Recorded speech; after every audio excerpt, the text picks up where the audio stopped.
Estás escuchando Puertas Abiertas en CV Radio.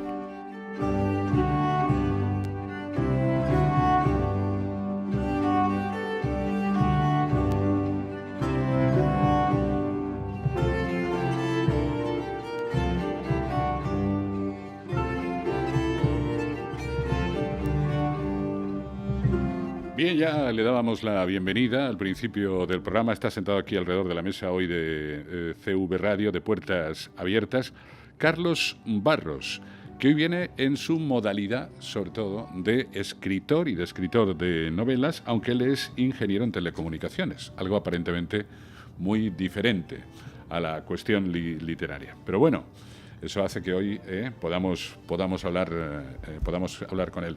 Hemos intentado ambientar un poco la música, más o menos en la época, porque esto, la novela o la historia que hay detrás de esta novela, novelón, porque te ha salido, Carlos, un pedazo, no quiero pensar, cuando esto estaba sin resumir, porque seguro que le has dado alguna limpieza, un novelón de casi 700 páginas.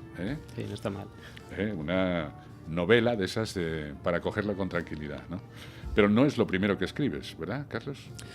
Bueno, realmente es lo primero que me han publicado. La afición por escribir la tengo desde la adolescencia prácticamente, ¿no? Y siempre la he ido cultivando, momentos que la he dejado un poco más de lado, pero sí que, bueno, a mí la novela histórica me encanta, la historia sobre todo de mi ciudad siempre me ha apasionado mucho. Y la verdad es que siempre soñé con escribir una novela histórica ambientada en los sitios en los que he crecido y he vivido, ¿no? Esto era un sueño y una historia que he ido madurando muy poco a poco a lo largo de muchos años y que he ido construyendo. Bueno, y esto significa tener un conocimiento de la historia muy al detalle, ¿no? Bueno, sí, la novela histórica requiere, pues, es una fase de documentación, pues, una tarea ingente y por supuesto, ha supuesto un reto enorme el enfrentarme a esta novela, pero como digo, pues es un sueño que siempre he tenido y que he disfrutado muchísimo, ¿no? También de toda esta fase de recopilar información, de leer mucho de historia y bueno, pues... La historia hay que decir que es en el siglo XVIII, o sea, 1700 y poquito, en la Valencia, una Valencia que ya saben ustedes que sufre una guerra y también la factura posterior a la guerra, con todo lo que significa esto de represión, etcétera, etcétera. Oye, es una época, por cierto, que está muy silenciada, ¿no? Parece que en los últimos años empezamos a conocer un poco más de detalle, ¿verdad? Pero es una época, pues eso, que no se sabía mucho. Pues sí, efectivamente, los inicios del siglo XVIII, yo creo que sí, que siempre ha pasado un poco como desapercibido, ¿no? en los libros de historia. Es una Igual época... porque había mal recuerdo, ¿no? Claro, sí, es una época, pues eso, un tanto incluso para el Imperio Español, ¿no? Que se estaba ya desmoronando, ¿no? Una época muy convulsa, un poco de transición, pero eso, el siglo de las luces en Europa, que aquí en España pues las luces se apagaron, ¿no? Y fue, pues eso, una época no tan gloriosa como otras, pero muy interesante, una época muy convulsa aquí en Valencia y que yo creo que es un escenario, desde luego, brutal para ambientar una novela. Bueno, pues en ese marco, siglo XVIII, imagínense ustedes, en aquella Valencia de la época, y ponen en el centro de la acción una familia de Benimaclet, ¿eh? Y a partir de ahí empiezan a sucederse, ¿no? Porque es casi la historia de la familia, poco.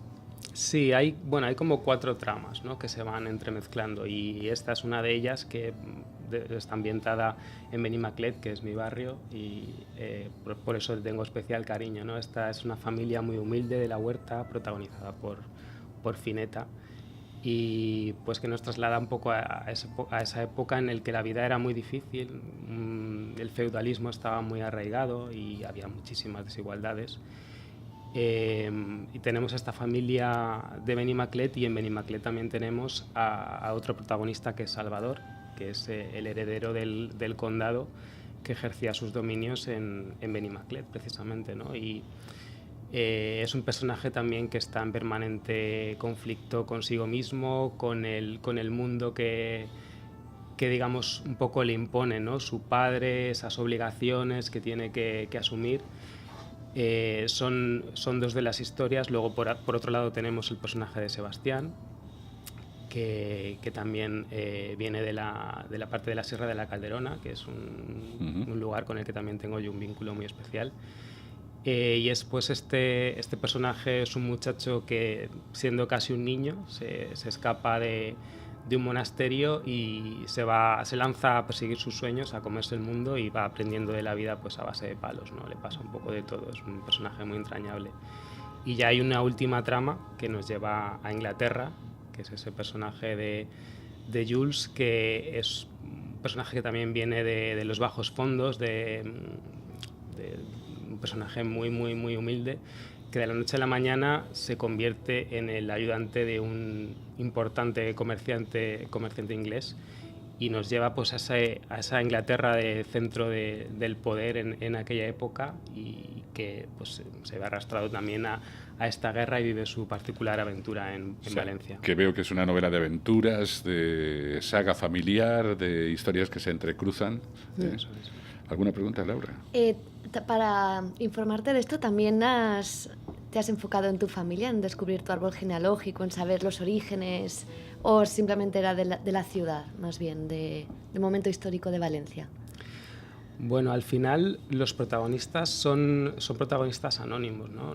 Sale el trasfondo histórico, sale algún personaje histórico, por ejemplo el padre Tosca sale aquí en Valencia, ¿no? Pero los protagonistas son personajes anónimos. Ninguno es que me haya inspirado mi familia, ¿no? Pero bueno, son personajes muy cercanos con los que yo creo que todos nos vamos a sentir identificados. Y luego son personajes que todos en algún momento te llegan al alma, y entonces pues tienes que sacar todo lo que tienes dentro, ¿no? para darles vida y expresar esos sentimientos. Carlos, ¿para quién recomendarías la novela? ¿Para los amantes de la novela histórica, ¿no? Que quieran acercarse a la Valencia de la época? Por supuesto, para todo el que le guste la novela histórica le encantará, pero bueno, al final, pues como tú decías, ¿no? Tiene un poco de todo, tiene mucha acción, tiene muchas emociones, y al final pues es como una gran historia que gira en torno a los sentimientos. Ya el título apunta algo, sobre las ruinas de la ciudad rebelde. ¿Esa era Valencia? Bueno, el título tiene una vertiente más literal y otra más metafórica, ¿no? La vertiente más literal más bien se podría referir a Xàtiva, es que esa ciudad que quedó literalmente arrasada y que la nombraron la ciudad rebelde, y que sí, porque cuando entraron en Valencia entraron ya exacto, cómodamente. Aquí no... fue otra cosa. Pero bueno, el título evoca un poco pues a lo que ocurre después de la guerra, ¿no? Estos personajes, pues la guerra se les cruza de por medio y queda al final un panorama pues arrasado, ¿no? Y entonces habla un poco de qué ocurre después, ¿no? Cómo tienes que reconstruir, ¿no? Sobre esas ruinas, cómo tienes que tirar para adelante y volver a empezar de cero. Sobre las ruinas de la ciudad rebelde, escrita por Carlos Barros. Es un pedazo de libro, para aquellos que les guste pues este tipo de lecturas, que son pausadas y tranquilas. Hay que tomarse unos cuantos días para leer la obra. Por cierto, Carlos, he leído que tú fuiste el creador también del laboratorio virtual aquí en la universidad. Ah, sí. Todos tenemos un pasado. Claro, hombre, efectivamente, con el tema de la informática, de las telecomunicaciones, pues es otra de mis pasiones, ¿no? Y que yo creo que son perfectamente compatibles. A mí me encanta la historia, pero también me encanta pues todo este mundo. Hombre, la prueba, te digo una cosa, es cuando, por ejemplo, en el Google Earth está esa herramienta, no sé si ustedes la han visto, donde puedes ver ciudades a lo largo de la historia. Sí. Y es fantástico, ¿no? Porque, fíjate, está Roma, por ejemplo, ¿no? Que es una pasada ver cómo era Roma, pues eso, hace 2000 años, por ejemplo, ¿no? Sí, a mí me encanta, por ejemplo, imaginarte, ¿no? Vas paseando por Valencia, imaginarte cómo era hace 300 años. Es un ejercicio que yo he hecho para escribir este libro, ¿no? Imaginarte pues cómo era Benimaclet, cómo era Valencia, cómo era Xàtiva hace 300 años. Por cierto, este barrio era el top de la época. Totalmente, además aparece mucho, ¿no? El barrio de Belluters tiene mucho protagonismo. El mundo de la seda en Valencia en el siglo XVIII está muy presente en la novela. Sí, había mucha pasta en este barrio. Mucho poder. Mucho poder. Bueno, Carlos Barros, repetimos, sobre las ruinas de la ciudad rebelde. Muchas gracias, hombre. Y nada, Vosotros. feliz Ha sido un Navidad, placer. si no nos vemos. Igualmente, feliz Gracias, Navidad. Carlos.